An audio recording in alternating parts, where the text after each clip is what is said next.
Hoekom maak bilafronding nou eintlik saak? Jy is nou besig om jou bil voor te berei vir jou veiling.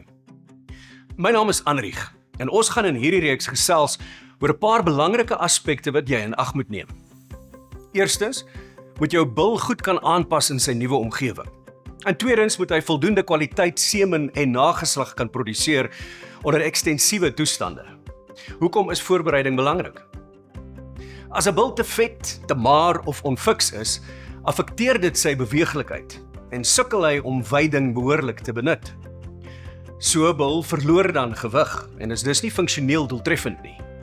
Dit het 'n verlaagde libido tot gevolg. Die netto-effek is 'n verlaagde speenkalfpersentasie met 'n negatiewe ekonomiese impak vir die produsent. Hoe behoort bilvoorbereiding te werk? In 'n gewenste stelsel word bilkalwers gespeen op 7 maande en dan op veiding uitgegroei met 'n gepaste produksielek tot en met die voorbereidingsfase. Onthou, die hoeveelheid en tipe produksielek wat hulle kry, verskil tussen die droë en die groeiseisoen, omrede die voedingswaarde van verskillende tipes veidings verskil.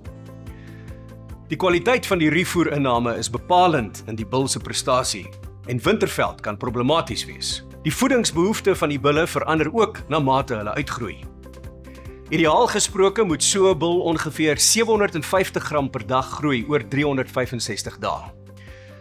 Daarna word die bulle vir 5 maande finaal voorberei, sodat hulle as teelbulle verkoop kan word tussen die ouderdom van 24 tot 36 maande. Kontak jou Molatech tegniese adviseur vir die beste advies wat by jou unieke omstandighede pas.